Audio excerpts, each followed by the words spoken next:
So, good afternoon, everybody. Thank you for having me today. So, before starting, I would like to acknowledge that this work is a joint work with Diego Alburez Gutierrez, Kristen Bibin Domingo, Monica Alexander, and Matthew Kiang. So, let's start with some introduction. As you may know, the United States is affected by a dual public health crisis, which consists of fatal drugs poisoning and firearms-related death. Since the 1999, there has been more than 1 million individuals dying due to drugs and more than 750,000 individuals dying due to firearms-related death. More recently, the mortality from these two causes have increased among children and adolescents, which makes it the third leading cause of death among this age group. Now you can really hear me. So it's important to have in mind that from the child perspective, there is a double burden. First, there is the direct risk of mortality, but there is also the risk of losing a parent from these causes of death. And from the literature, it's well known that parental bereavement has been associated to educational, economic, mental health, and medical negative outcomes. It's also well known that the American society is characterized by high racial and ethnic disparities, which led some authors to speak about cumulative racial disadvantage from a life course perspective. So to put it simply, as a non-Hispanic Black individual, not only am I more at risk to die due to firearms, but I may also be more at risk to lose a father from firearms. The research question that we have here is over the period 1999 to 2020, how many children in the United States have lost a parent from drugs or firearms, differentiating by race, ethnicity.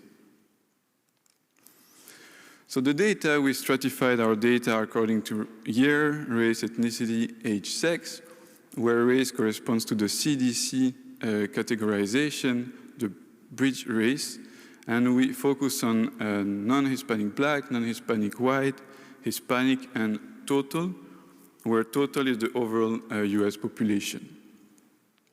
So we obtain a female fertility rate from the National Center of Health Statistics.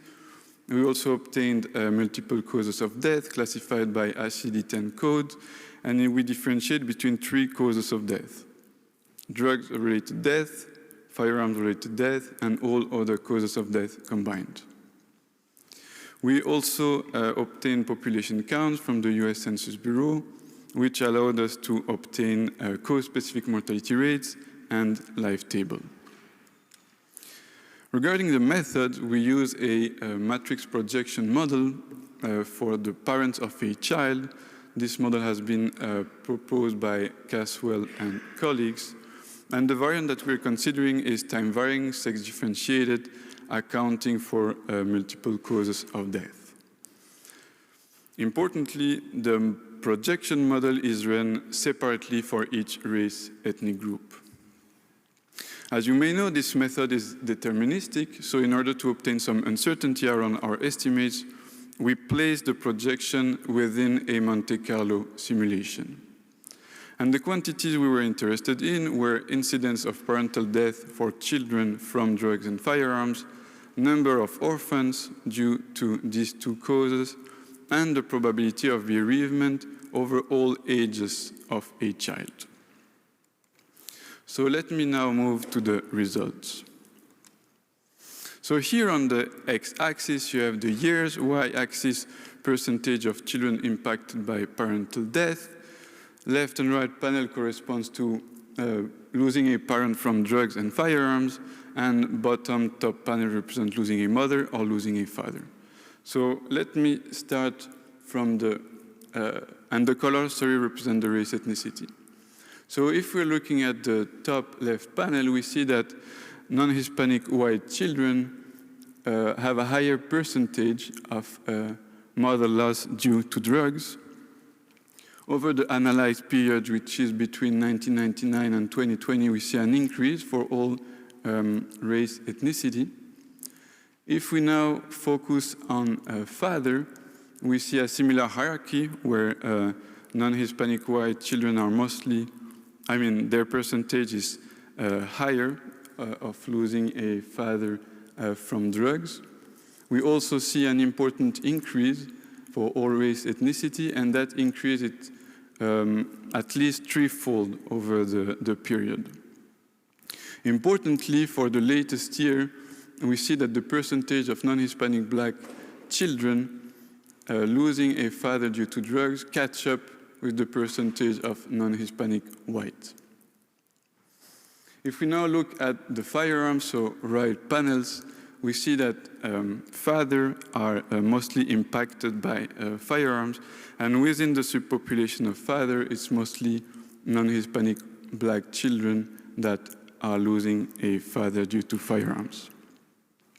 Importantly, in 2020, 1/4 of all parental deaths are due to drugs and firearms.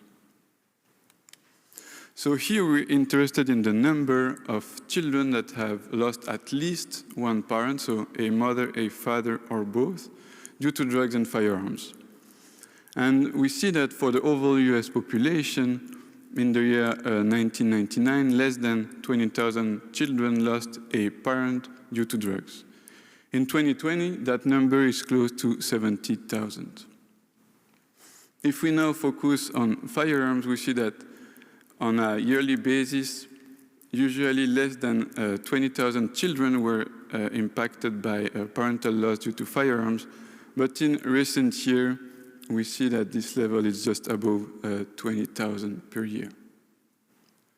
If you now accumulate the number of children who have lost a parent due to these two causes over the whole period, we obtain that 1.1 million children lost a parent due to these two causes over the whole studied period. Finally, before moving to the conclusion, I would like to briefly say 2 words about the timing of bereavement. We see that for non-Hispanic black children, usually the loss of a father happen at later ages due to drugs. And the younger a non-Hispanic black individual, the higher the likelihood to have lost a father due to firearms. Finally, I did not mention it before, but on all figures we were able to see the Hispanics paradox, meaning that Hispanics have usually favorable health outcomes. So for the conclusion, as I said, our results suggest that 1.1 million children have been bereaved due to drugs and firearms over the whole period studied. We saw a recent increase in the number of children bereaved due to drugs, and this has been most pronounced for non-Hispanic black children. In 2020, drugs and firearms accounted for 1/4 of all parental death. It's important to keep in mind that these causes of death have a double burden for children. There are immediate implications from a mental health support perspective, but also for the foster care system. And there is a long-term impact from a life course perspective as the children who have lost a parent age. Importantly, as we saw, the impact is not uniformly distributed in a context where there are high race and ethnic disparities. So of course this work is subject to several limitations. So we use vital rates at the population level. So we assume, for example, that fertility rates were the same irrespective of the cause of death, while it might be the case that individuals dying from drugs have different fertility behaviors. It has been shown also that there is a misclassification of race ethnicity on death certificates. We run the model separately on each race ethnic group, but there is a multiracial reality that we cannot capture with this type of analysis. We assume that male fertility rates were equal to female fertility rates, but at delayed ages. We do not account for interracial reproduction, and we had to compute the age distribution of parents at birth of a child. And this is a key quantity in the model, but we didn't have any data to obtain it directly. So thank you for your attention, and I look forward to your comment and questions.